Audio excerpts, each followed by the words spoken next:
Atteindre 250 km/h, c'est le travail d'un constructeur automobile. Dépasser cette vitesse, c'est le rôle du préparateur. Voilà en tout cas ce que chez Brabus, on semble considérer comme étant la, entre guillemets, philosophie du tuning. Bodo Buschmann, créateur de Brabus étant depuis toujours amoureux de Mercedes, c'est donc forcément sur les voitures à l'étoile qu'il a jeté son dévolu.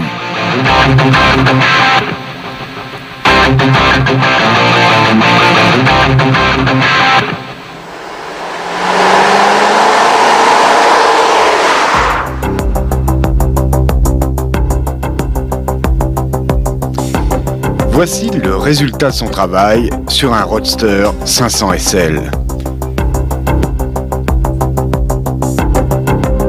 Le moteur a été amené à une cylindrée de 6 litres, sa puissance est passée de 325 à 405 chevaux, sa vitesse maxi, selon les rapports de pompe, peut être estimée à 320 km/h. Il n'est pas très difficile de développer ainsi un moteur volontairement bridé par le constructeur, mais l'opération demande tout de même un soin extrême. D'ailleurs, la clientèle allemande donne sa confiance à de telles préparations, puisque près de 300 voitures sont passées l'année dernière dans les ateliers de la marque. En 10 ans, il est vrai, Bodo Buschmann a eu le temps d'installer sa réputation. Ici, comme chez les autres préparateurs allemands, on ne se contente pas de refaire simplement des moteurs, on trouve également une gamme complète d'accessoires allant du châssis jusqu'au simple spoiler.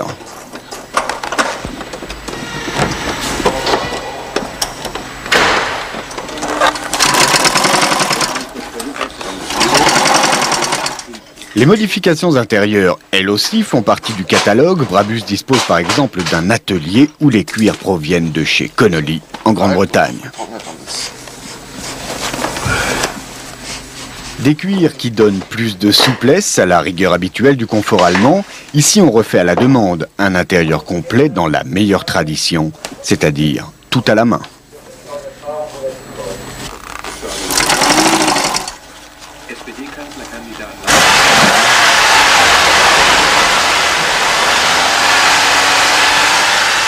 Reste à tester véritablement les qualités routières de telles autos. Ce modèle est une 300e dont le moteur, les suspensions et les freins ont été transformés.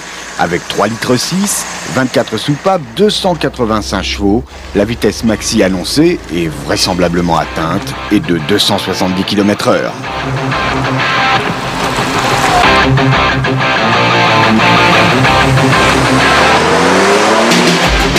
Résultat, la voiture est étonnante de stabilité, les accélérations surprenantes, l'ensemble parfaitement cohérent. Mais il faudra tout de même dépasser les 500 000 francs pour acquérir ce petit bijou. Les amateurs sont-ils prêts à un tel sacrifice ?